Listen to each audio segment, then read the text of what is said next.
네, 안녕하세요. 방금 소개받은 디아일의 명광민 대표입니다. 반갑습니다.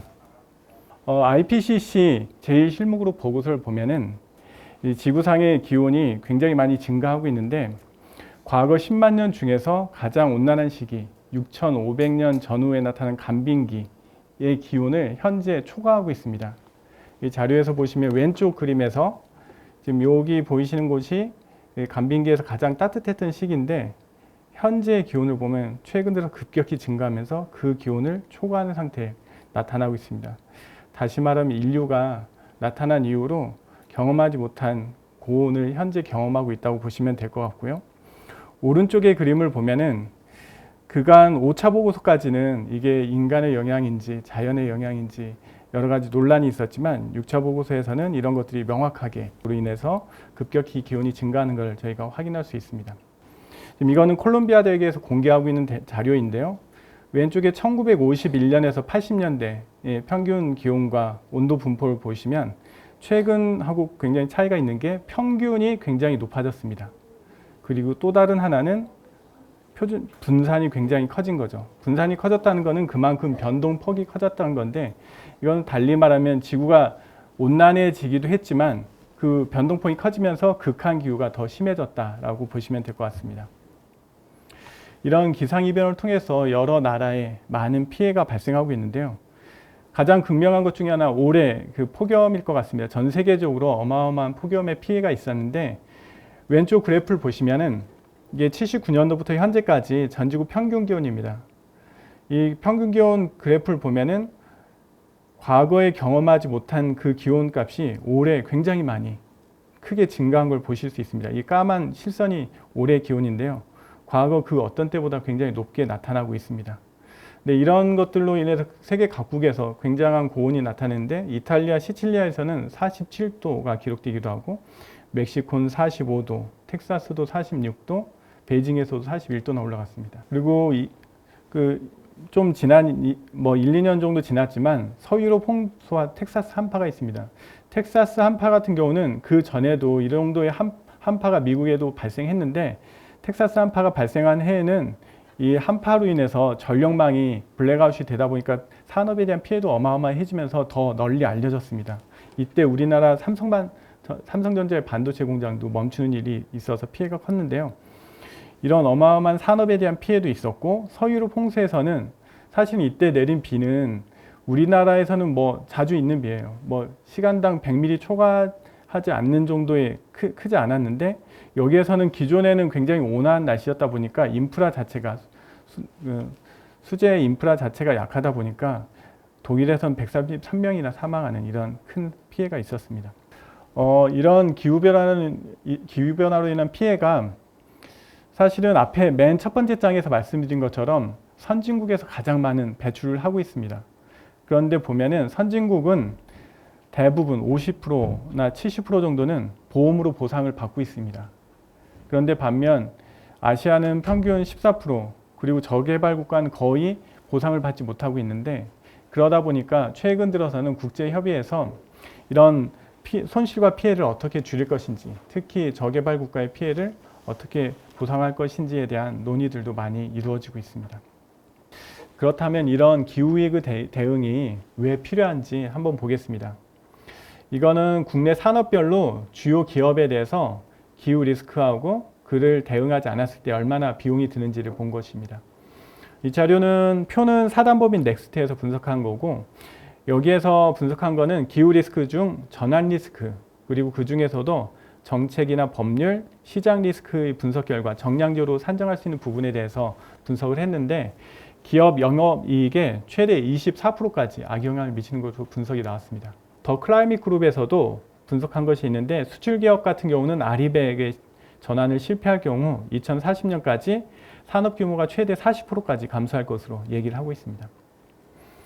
그럼 넥스트 그룹에서 그 각 분야별로 분석한 걸 보면은 반도체 업종에서는 대표적인 삼성전자를 봤는데요. 주요 리스크로는 아리백 불참이나 국내 배출권 거래제가 있습니다. 그리고 이것을 지키지 않았을 때, 대응하지 않았을 때는 2022년부터 30년까지 누적 손실이고 NPV, 수년제 가치 기준입니다. 이게 105조 정도 되는 굉장히 큰 금액이고요.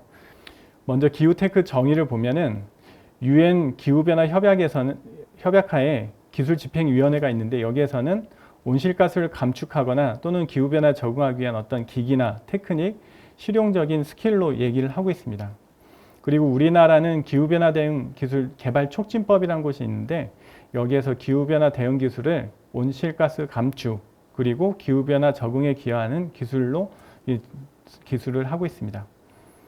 우리가 뒤에 설명드릴 기후테크 스타트업들은 대부분 인공지능이라든지 클라우드, 드론, 자율주행이나 로봇 등의 신기술과 기후예측이라든지 탄소 상쇄, 배출량 관리, 재생에너지와 스마트 그리드 등 이런 도메인의 전문 기술을 융합하여서 탄소 저감이라든지 아니면 기후 적응 문제를 해결하는 그런 스타트업들입니다. 그리고 IPCC에서 말하는 용어집에는 완화에 대해서는 자원의 활용을 줄이기 위한 온실가스의 흡수원을 증대시키는 이런 활동을 말하고 있고, 적응은 이런 기후 및 기후 영향에 대해서 조정하는 과정으로 설명을 하고 있습니다. 쉽게 생각하면 완화는 탄소 배출을 저감하는 것, 그리고 적응은 이미 지구 온난화 발생한 이런 위험에 대해서 어떻게 적응해서 피해를 줄일 것이냐, 이렇게 이해하시면 될 것 같습니다. 기후 기술에 대한 분류는 우리나라 녹색기술연구소에서 아래와 같이 분류하고 있는데, 분류 체계 자체는 IPCC하고 동일하게 감축하고 적응, 그리고 그 두 가지가 융합되거나 모호한 부분은 감축, 적응, 융복합, 이렇게 세 개로 나누고 있습니다. 그 크게는 세 개 대분류 하에 중분류가 14개, 그리고 45개 소분류를 나누고 있습니다. 자세한 것은 아래 표를 보시면 될 것 같고요. 그리고 또 다른 하나는 이제 탄소중립 녹색성장위원회에서 기후테크를 5가지 유형으로 나누고 있습니다. 클린테크, 카본테크, 에코테크와 푸드테크, 그리고 지오테크, 이렇게 나누고 있는데요. 클린테크에는 재생에너지 이 부분과 에너지 신산업, 뭐 가상발전소라든지 송배전, 분산형 에너지 공장이나 이런 전력 IT 부분이 들어가게 되고요. 탈탄소 에너지, 수소나 핵융합 이런 것들이 들어가 있습니다. 카본테크는 뭐 탄소 배출 줄이는 건데 탄소 포집이라든지 공정 혁신을 통해서 배출을 저감하는 것, 그리고 모빌리티 부분이 있습니다. 전기차나 이런 것들을 통해서 개선하는 부분이 있고, 에코테크는 자원 순환이라든지 폐기물 저감, 그리고 업사이클링 이런 부분이 포함되어 있습니다.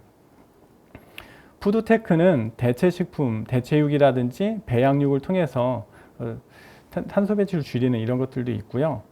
실제로 보면은 소고기라든지 뭐 이런 육류 같은 경우는 탄소 배출량이 굉장히 많습니다. 그리고 스마트 식품이라고 해서 음식물 쓰레기 저감이나 친환경 포장, 그리고 식품에 버려지는 부산물을 활용하는 이런 부분들이 있습니다. 그리고 에그테크 부분에는 친환경 농업이라든지 대체 비료, 스마트팜 이런 것들이 포함되어 있습니다. 마지막 지오테크 부분은 우주 기상 분야로 위성을 이용해서 탄소를 모니터링하거나 감축하고 기후 감시 예측하는 부분이 들어가 있고요. 기후 적응에서는 물산업이나 재난 방지 시설, 시스템 이런 것들이 포함되어 있습니다. 그리고 마지막으로 AI나 데이터, 금융 이런 부분들도 지오테크에 들어가 있습니다. 그럼 우리나라 기후기술 분야별 현황들을 쭉 보겠습니다. 먼저 매출을 보면 21년 기준으로 200조 정도 되고 있습니다. 그리고 가장 큰 거는 아래 표를 보시면 에너지 수요가 66조 정도 되는 가장 크고요. 그 다음에 에너지 저장이나 송배전, 전력 IT, 그리고 재생에너지 순입니다. 그리고 여기 보면 온실가스 고정 같은 경우는 8.6조 원으로 전체 크기는 뭐 에너지 수요나 이런 것보다는 적지만 전년 대비해서 굉장히 많이 증가를 하고 있습니다. 그래서 큰 성장을 이루는 분야다라는 것을 참고하시면 될 것 같고요. 그 다음에 투자입니다. 연구개발 투자는 전체가 한 10.6조 정도 되는데요. 당연히 가장 많이 하는 거는 매출도 큰 에너지 수요 부분입니다.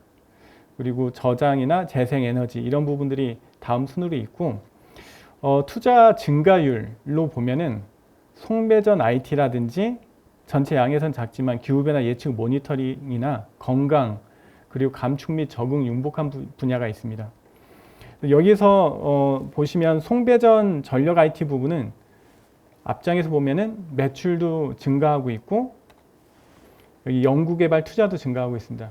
이게 중요한 거는 최근에 재생에너지가 증가하면서 송배전망이나 전력 개통 문제들이 많이 발생하고 있는데 사실 스마트 그리드나 이런 부분들에 대한 그 기술이 굉장히 중요한 역할을 하게 될 겁니다. 그래서 이 부분이 계속 앞으로도 커질 것이다 라고 보시면 될 것 같습니다.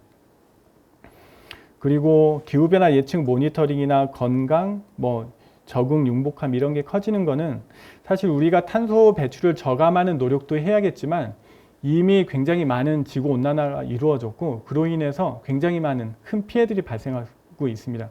그래서 그런 것들을 줄이기 위한 노력들이 계속 이루어져야 된다라는 걸 기억해 주시면 좋을 것 같습니다. 2030년까지 민관 합동으로 총 145조 원 정도 투자할 계획을 가지고 있는데요.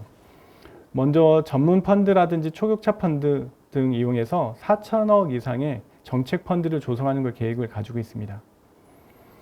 이 정책 펀드는 결국은 모태 펀드가 돼서 VC들이 이런 걸 기반으로 투자를 하게 되기 때문에 이런 분야에 굉장히 많이 투자가 활성화될 거다라는 걸 아시면 될 것 같고요. CVC 같은 경우는 이런 경우에서도 2천억 정도 규모의 민간 투자 활성화할 계획을 가지고 있습니다. 최근에도 보면은 이런 거 이외에도 오픈 이노베이션이 이런 것들이 굉장히 많이 있는 것들을 볼 수 있습니다.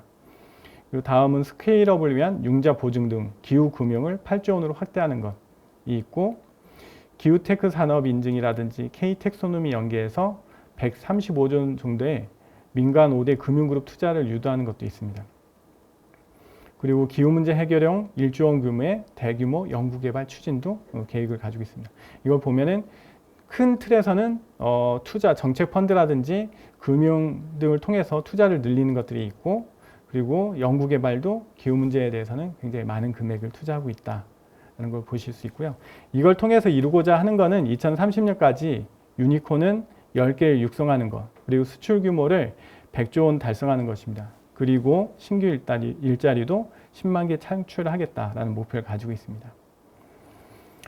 그리고 이런 기후테크 산업 육성 이외에도 기후위기 적응을 위해서 정부에서 하고 있는 것들이 있는데 적응 부분은 산업 영역도 많이 필요한데 지금은 공공 부분에서 먼저 많이 진행을 하고 있습니다. 그래서 먼저 기후 위험 요인별로 위험 지도를 제공하고 플랫폼을 구축하는 것이 계획이 되어 있고요. 기후재난 조기경보 시스템 개선하는 것 6개 분야 그리고 기후위기 취약계층 실태조사하는 것들이 있습니다. 그러면 국내에 기후테크 기업 사례들을 몇 가지를 한번 예로 들어서 설명드리도록 하겠습니다.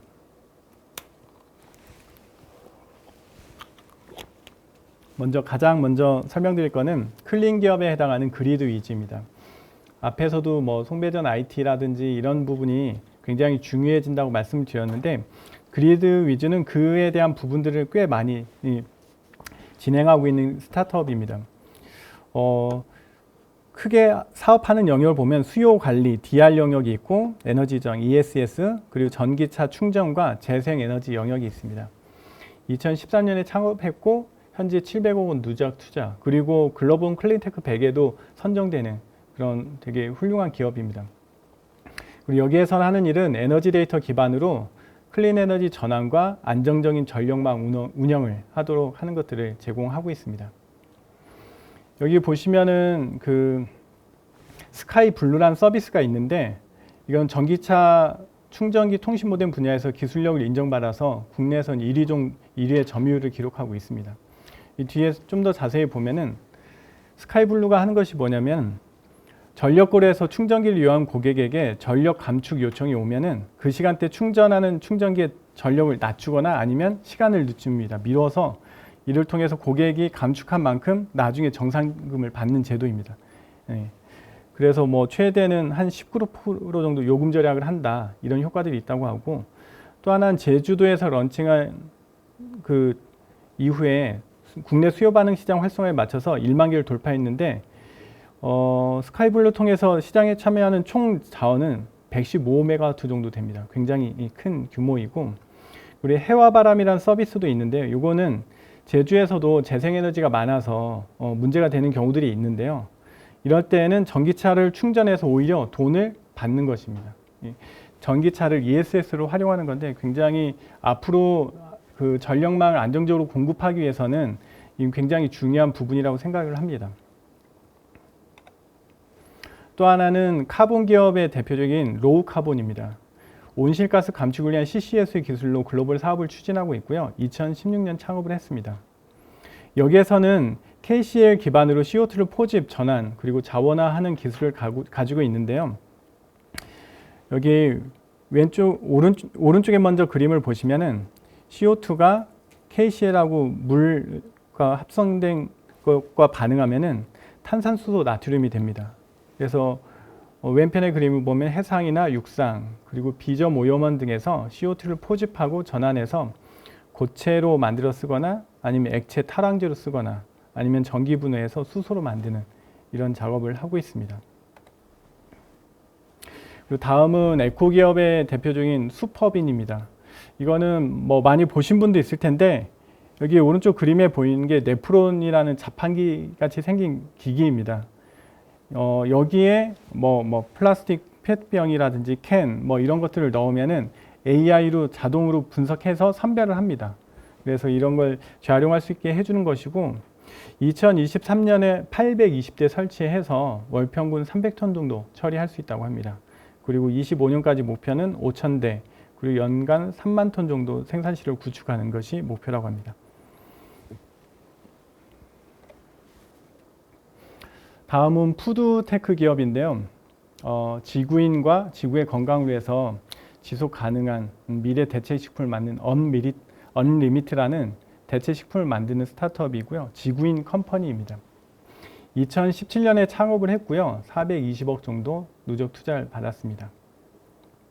여기에서는 100% 식물성 소재로 된 대체육을 만들고 있고요. 축산업의 온실가스 문제를 해결하고자 하고 있습니다.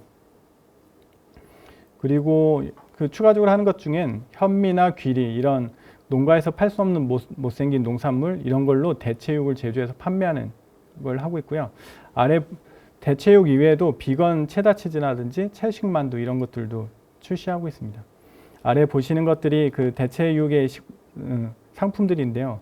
뭐 슬라이스라든지 제육볶음 아니면 바베큐 아니면 뭐 숯불갈비 뭐 이런 것들을 만들어서 판매를 하고 있습니다.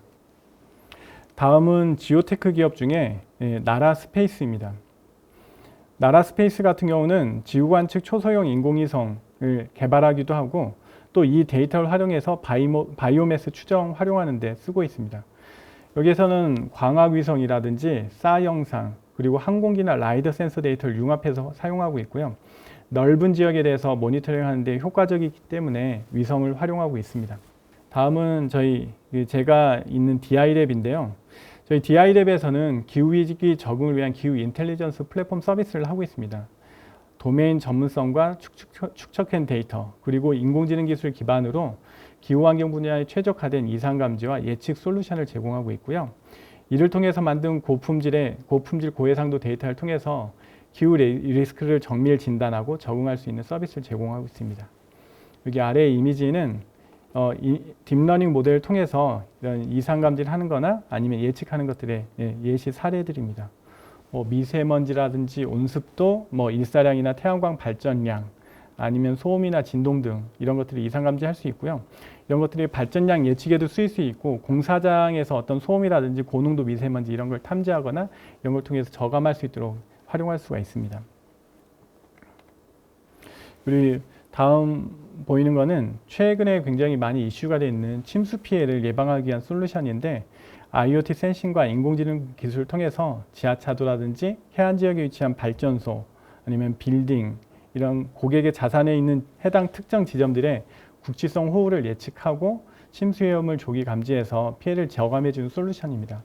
이걸 하기 위해서 기존의 기상청이라든지 환경부의 어떤 침수 위험 지도도 활용하고 추가적으로 해당 지점에 IoT 센싱을 추가적으로 하게 됩니다. 그래서 기존에 잡지 못했던 부족한 부분들을 보완하게 되는 거고 그렇기 때문에 국지적으로 날리는 강수에 대해서 정확하게 관측하고 예측할 수 있게 됩니다. 그리고 투자되고 있는 스타트업들을 보면은 전 세계 한 3,300개가 넘습니다. 그리고 이 중에서 유니콘 기업이 83개인데 이게 전년도 통계를 보면 78개였거든요. 1년 사이에 5개가 더 늘어났습니다. 그리고 분야별로 보면은 왼쪽은 금액 기준이고 오른쪽은 건수 기준입니다. 근데 금액 기준을 보면은 에너지 저장, 스토리지가 제일 많고 재생에너지라든지 모빌리티, 그다음에 농업이라든지 푸드 쪽 이런 쪽이 굉장히 많이 있고요. 건수로 보면은 뭐 당연히 뭐 에너지, 재생에너지 이런 부분은 여전히 많고 건수로 보면은 순환경제 쪽도 굉장히 많습니다. 그리고 카본 마켓도 굉장히 많은 건수를 보이고 있습니다. 그리고 분야별로 유니콘 수가 얼마나 되고 투자액이 어느 정도 되는지 대략적으로 볼 수 있게 이렇게 표시를 했는데 사실 가장 많이 있는 거는 모빌리티나 운송 쪽이 제일 많이 있습니다. 금액의 규모가 크다 보니까 이렇게 많이 되는 것 같고 뭐 루시드라든지 뭐 리비안이라든지 이런 것들이 굉장히 많이 있었죠. 그리고 식품이나 농업 쪽도 많이 있고 에너지나 제조 이런 분야의 대부분의 유니콘이 있습니다. 그 이외에도 보면 그 개수는 적지만 뭐 지오테크 쪽에 해당하는 기후 및 지구 데이터 생성 이런 데들도 있고요. 예, 여기 보시면 아까 말씀드린 투모로우 아이오가 유니콘에 들어가 있습니다. 나머지 기업들도 사실은 앞으로 좀 시장 규모가 커지고 있어서 유니콘으로 더 들어갈 수 있지 않을까라는 생각이 들고 있습니다. 다음은 에너지 전환 투자 트렌드인데요. 글로벌 저탄소 에너지 기술 투자는 1.1조 정도 되고 있습니다. 그래서 2022년 1조 달러 이상 투자가 있었고요. 사상 최초로 저탄소 기술 투자가 화석연료 투자보다 비슷한 수준으로 이렇게 이루어졌다. 굉장히 큰 변화가 일어나고 있다라고 볼 수 있고요. 여기 분야를 보시면 에너지 수요 분야가 이렇게 이 정도 있고요. 에너지 서플라이 쪽이 아래쪽에 있습니다. 전체 금액으로 제일 많은 건 노란색의 재생에너지 부분하고 그리고 여기 보면은 Electrified Transport, 전기차 부분 이 두 개 부분이 가장 큰 비중을 차지하고 있다고 보시면 될 것 같습니다. 다음은 ESG인데요. 이런 기후테크를 얘기하면서 ESG를 또 같이 설명드리면 좋을 것 같아서 넣었습니다. 이런 지속 가능한 사회를 위해서는 저희가 ESG 경영에 대해서 같이 봐야 될 것 같고요. 이제 기업의 같은 경우는 비재무적 요소인 환경이라든지 사회, 지배구조의 약자인 ESG가 굉장히 중요하고 이거는 단순히 재무적 이익만 추구하는 것이 아니라 윤리적인 책임을 다하는 그런 사회 책임 투자를 위한 지표가 되고 있습니다. 그리고 궁극적으로 보면은 당장의 회사의 수익률하고 직접 연관되지 않을 수 있으나 장기적으로는 회사의 수익률하고도 연관되게 되는 거고요. 이런 것들을 환경과 사회에 대한 부정적 영향을 최소화하고 긍정적 영향을 최대화하는 그런 의사결정을 하는 경영을 ESG 경영이라고 하고 있고요. ESG 투자는 이런 환경, 사회, 지배구조에 대해 기업이 대응하고 있는 상태에 근거해서 투자 대상을 선별하는 것, 이게 ESG 투자입니다. 기존에 지금 보면 조직들이 대체로는 기존에 CSR 하던 부서들이 ESG 팀으로 바뀌는 경우들이 있지만 사실은 ESG를 담당하는 사람들은 기업의 사업과 온라인돼야 되기 때문에 사실 기업의 전략 부서하고 같이 연결되는 것이 더 좋을 것 같다는 생각이 많이 들고 있고요. 그래서 일부 기업들은 ESG 파트가 사실 CSR 부서에서도 일부 하고 있지만 전략 부서에서 같이 하고 있는 경우들도 있습니다. 이 그림에서 보시는 것처럼 환경, 사회, 지배구조, ESG 세 개 요소가 균형 있게 잘 경영에 이루어질 때 지속가능 사회가 만들어질 수 있을 것입니다. 사실 기업들이 VC를 만나서 투자 받으려고 할 때도 제일 많이 물어보는 게 이 첫 번째와 세 번째예요. 자금은 VC들이 될 거니까. 그러니까 이게 정말 시장에 니즈가 있냐. 그래서 창업하기 전에 사실은 그 가능성을 먼저 내가 어떤 아이템이 있다라고 생각이 되면은 그걸 가지고 그걸 필요하는 예상 고객들 몇 번 만나보는 게 사실 제일 좋습니다. 그래서 물어봤을 때 피드백이 오는 거 보면 관심이 많이 있고 어떤 쪽으로 관심 갖는지 알면은 좀 더 구체화해서 그것들이 창업 아이템이 될 수 있는 거죠. 또 하나 팀이 적절하지 않음. 요거는 사실 VC들이 굉장히 중요하게 보는 요소 중에 하나입니다.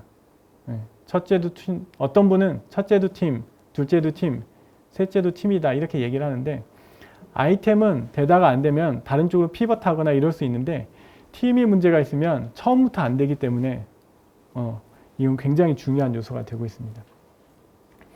그리고 두 번째 자금 부족이 있는데 이제 창업하는 입장에서는 이 부분을 좀 잘 알아야 됩니다. 그래서 보면은 뭐 자금 조달 방법들이 여러 가지가 있어요. 정책 자금도 있고 뭐 신보 기부나 이런 것들도 있고 아니면은 엑셀러레이터 뭐 VC 뭐 이런 부분들이 있는데 어떤 형태의 자금 조달이 가능한지 이런 것들도 좀 알고 가시는 게 좋고 프라이머 같은 경우는 초기 창업 전부터 이런 것들을 뽑아서 컨설팅 해주고 이런 것들을 이끌어주는 이런 것들도 굉장히 잘 하고 계십니다. 굉장히 유명한 권도균 대표님 굉장히 유명하시고 훌륭하신 분인데 이런 데들 통해서도 그런 길들을 배워가는 것도 굉장히 좋을 것 같고요. 여기 밑에 두 가지 요소가 있는데요. MVP하고 PMF가 있습니다. MVP는 미니멈 밸류어블 프로덕트, 최소 기능 제품. 그러니까 내가 어떤 아이디어가 있을 때 그걸 완벽하게 만들고 시장에 나가기보다는 그 아이디어를 구현한 아주 최소 기능을 가진 제품을 먼저 만들어 보는 거죠.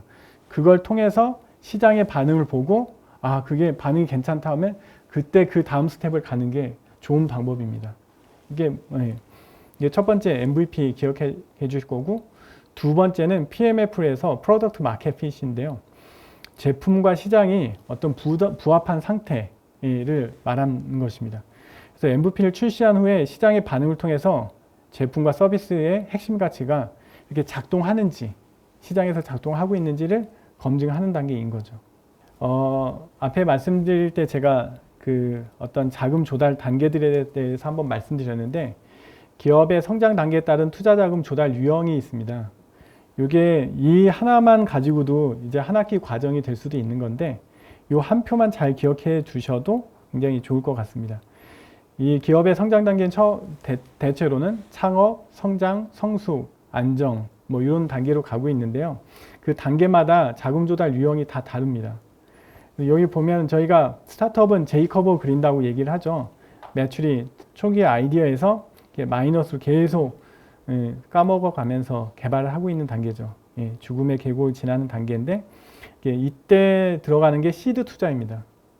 시드 투자 들어가게 되면 쭉 열심히 그걸 기반으로 해서 최소 비용으로 시제품을 제작하게 되고 그래서 어느 정도 출시하기 전쯤에 시리즈 A를 받게 되고 출시한 이후에 시리즈 B, 그 다음에 이 확장하게 될 때 대규모 채용이나 성장을 가속할 때 시리즈 C 들어가게 됩니다. 그래서 그 뒤에는 이제 해외 진출도 하고 엑시트를 M&A라든지 IPO라든지 이런 형태로 하게 되는데 이 투자 단계별로 이렇게 금액대도 보통 있는데 투자 금액이 수천만에서 5억, 시드 투자가 이 정도 되고 있고 이게 좀 분야별로도 다릅니다. 바이오나 이런 데는 초기에서도 꽤 크게 들어가기도 하고 일반적으로는 보통은 1억, 수천만 원에서 1억 정도가 시드 투자에서 보통 많이 들어갑니다.